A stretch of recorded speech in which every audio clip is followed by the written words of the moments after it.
can't win when you're a referee. One crowd think you're great 1 minute, the other crowd detest you, and it's the other way round within seconds. I'm talking about the man in the middle, the whistler, and I'm joined on Sunday Sport this afternoon by a man who knows what it's all about. Dr. Errol Sweeney is World Cup referee and assistant referee, coach and mentor, and he's with me on the show today. Errol, thank you so much for dropping into us. Pleasure, Jerry. I want to tell you about this fella. Talk about living, eating and sleeping refereeing.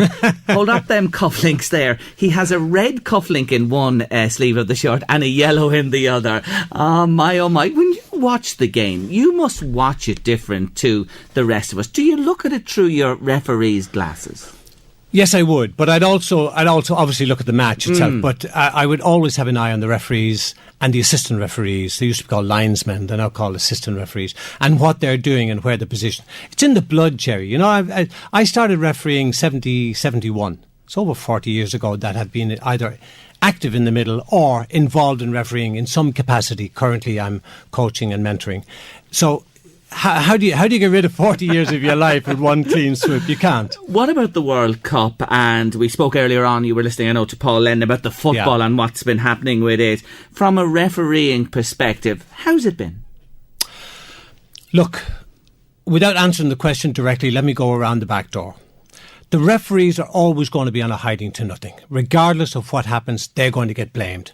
Let's just take the one incident the other night with the referee from Spain, Mr. Caballo, doing Brazil and Colombia.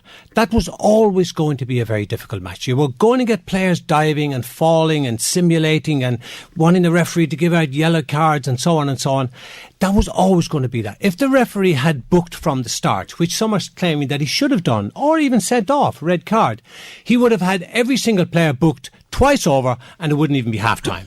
And then do you know what they'd have said? He lost control of the match.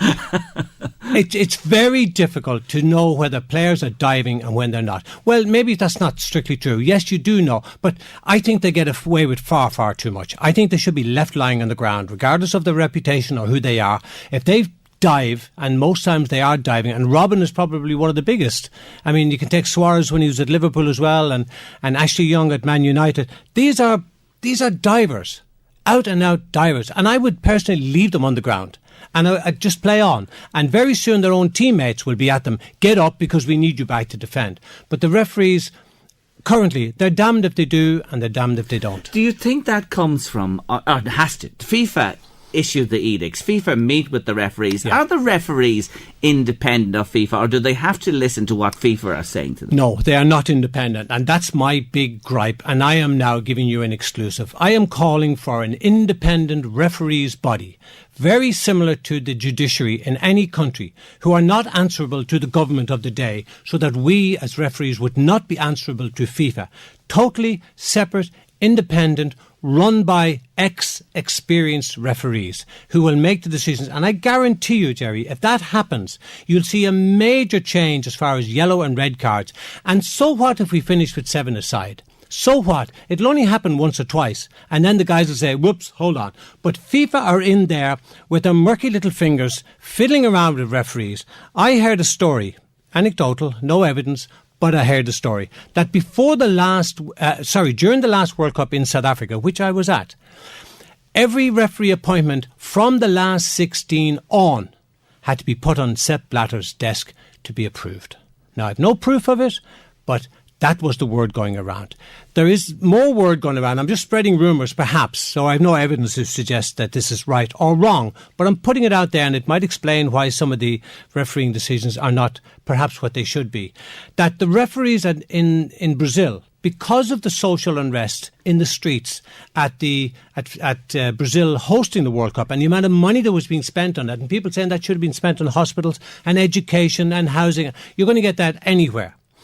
That the referees were told to, if you like, downgrade a red card to a yellow and a yellow card to a warning. And that would appear to be the case in the Brazil-Chile game the other night, because the referee certainly could have had, like I said, he could have had every player booked twice over, by half-time. So there is pressure. You feel there's pressure, and that's part and parcel of it. And of course that influences people when they're out there in the cauldron that is these knockout games. Can I focus on a few things? Like last night, for example, Tim Krul came on for Holland as a late replacement for their goalkeeper to face the penalties. Now, the cod acting he got on with and the gamesmanship to the penalty takers from Costa Rica coming up, should he not have been cautioned? Absolutely, for that? he should have been. Now, that referee was Mr.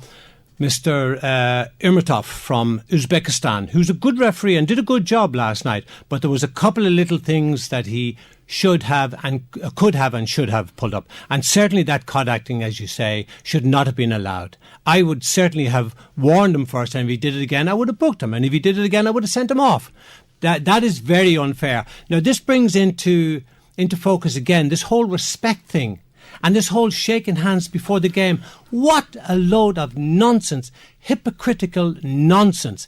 They no sooner have shaken their hands and now they're taking lumps out of each other. So what if I was in charge of the referees? I'd say, you guys want to shake hands? Go ahead, shake hands. You're not shaking hands with my referees because it means nothing. Respect. What respect? Do you know this thing of the calling for the card? This annoys me. The simulation when a player gets up off the ground and points to the referee. Yeah. Surely that should be a no-no. They just shouldn't do that. They shouldn't do it. But why did they do it? Because they get away with it. Now, I was on another radio station the other night and they were talking about the same thing, but this simulation of yellow cards and so on and so on. Why don't the referees do something about it? So one guy says, what about if it was like rugby? Can the captain not come and talk to the referee? There's nothing in the laws of the game that says the referee can, or that the captain can come to the referee and ask. Maybe we should introduce something like they have in tennis or cricket, where you get 3 goals, like 3 shots and you're out. You get 3 chances to question the referee. After that, you don't do it anymore. Something like that needs to be done, but FIFA will never agree to that, so long as they have charge of the referees, because it suits them to blame somebody. Now, this referee from Spain at the Colombia-Brazil match, he won't get another game at this tournament. I guarantee it, because they'll blame him for all the nonsense that went on. So the referees and assistants become the fall guys. Absolutely. In the box, Errol, you see all the time, and this has been a point. I have seen the referees stop the game before the corner kicks or frees are taken, and they do pull out 2 players and talk to them if they see something going on.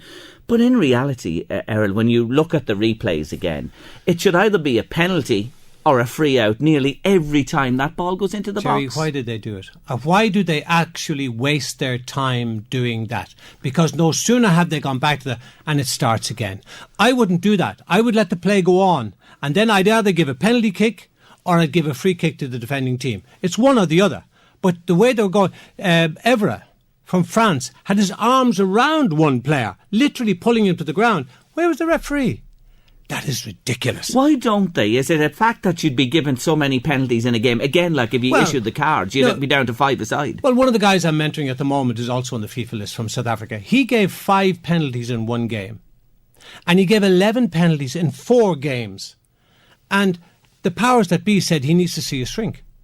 And I said, who actually needs to see the shrink? Now, you mentioned about the amount of fouls in the Brazil game the other night. I think there was... Yes, there were 54 fouls. 54 fouls. Let's say all of those fouls happened by some strange thing in either penalty area. What referee would give 54 penalties? But they'll give a penalty on the halfway line when nothing's at stake. Why wouldn't they give 54 penalties? That referee in South Africa who gave those 5 penalties, they analysed them in slow motion and he was correct, but yet they said he needs to see a shrink. Now, who needs to see the shrink? You know, if it's a free kick outside the box, it is definitely a penalty inside the box. But will they do it? I wouldn't waste my time going in and talking to players. They know they're not allowed to do what they're doing. They're pulling and pushing and they're whatever. I would leave it, and I'd either give a free kick to the defending team or a penalty to the attacking team. We have the benefit in TV land of all these angles when something happens. You have cameras, you see it in the Premier League in England, we see it in the World Cup now, above actually, behind the goals, to the sides. And there you have 3 men, 2 assistants and the man in the middle, you know, running the show. 1 linesman actually, or assistant, looking across the field of play. Fair to say that in the majority of instances, even with the replays for offsides and that, they get it right. Yes, they do. It's incredible. And they only have 1 chance at it. Actually, every single player and every match official has a camera on him. So if he blows his nose the wrong way, it'll be picked up. So they are on camera for the duration of the match. Every match official, every single player. That's why they know. You see a crowd of players when somebody scores and you say, who the hell was that? Those 3 or 4 heads together. And they can pick out the person who scored because the camera is on him. Now, the same with the referees. Referees don't have the luxury of looking at something in slow motion and from several different angles like they have in rugby or cricket or even tennis. They don't have that. Perhaps they should. And I wrote a blog recently arguing that point that perhaps they should. But then the cries will come back from all and sundry. Oh, you're slowing down the game. Yes. Oh, it's a fast game. It should be allowed to fly that. Well, how else are you going to do it? Now, the law says in Law 5, the referee's decision is final on all matters in relation to the game. So the referee is God. Now, some people take that too literally. Yes, I understand that and have done in the past and probably are still doing it. But there is a happy medium and we're not getting that.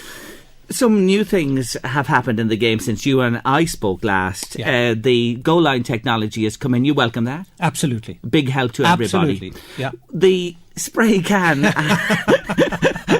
foam, whatever you like to call it. What do you make of that? I saw a cartoon on Facebook last night where there's a husband and wife and he's screaming at her and he's put the little foam down and she's not to move 10 yards from the remote control. Look, isn't it a sad state of affairs that has had to be introduced? Why is that introduced? Because the player with the ball is going to move the ball forward. And the wall, as soon as they get the referee's back turn, are going to move a yard or a metre forward. And that's, again, goes to the, honest to God, Jerry, the cheaters that are playing the game. Not all of them, but some of them are actually cheating, that they would come forward. But doesn't it help? It is a help. Oh, absolutely. I'm not saying it doesn't, and it's brilliant, and I agree with it 100%. I'm saying let's bring in more. Let's bring in more to anything that will help the referees because they don't get a second chance. What about the other officials that we've seen deployed in the Champions League this year and the Europa League for the last couple of seasons? The extra officials behind the goal of much benefit, because I've watched games and I'm just wondering, do they ever call anything? Do they ever help the referee? Not much, in my opinion. Terry, they're a waste of time. They're wasting their time. Initially, that situation was that he's called an additional assistant referee, an AAR, and he was on the far side, which is where he should be. And then apparently what I'm told was that the referees themselves said, no, put him on the same side as the other assistant running the line. And I don't, what the hell is he doing there? He's going to get in the way. If he's looking to see if the ball, his whole focus is to see that the ball crossed the line or not. See, Michel Platini, who's the president of UEFA, there's a little power battle going on there. He introduced that whole thing. In fact, he introduced the respect thing as well. But he brought in this. It's only used in Champions League. They don't use it in any other tournament. It's only used in Europe. These guys are...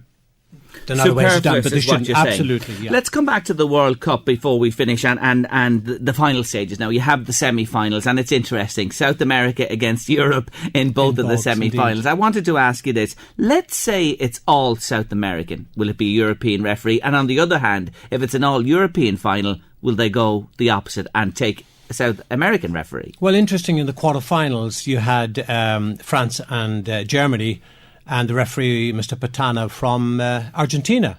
And then you had Brazil and Colombia, and you had Mr. Caballo with the ill-fated game from Spain. So they did do it. But that's no guarantee that it will be that way.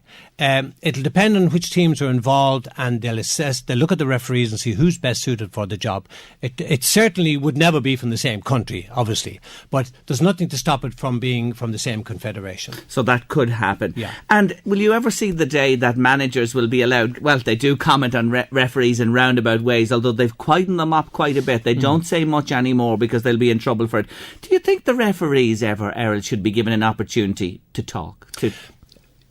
No, not individually. No, I think there should be a referee liaison officer who will speak on their behalf, perhaps, but certainly not them to go on television, because then it's going to end up in a row. And likewise, the saying that the players should be allowed to talk to the referees. I don't think they should be allowed to talk to the referees at all. Because once you start explaining, you know that old saying in business, once you're explaining, you're losing. Once you start explaining, you say something, then the player will say something, then the referee says something, and it ends up in an argument.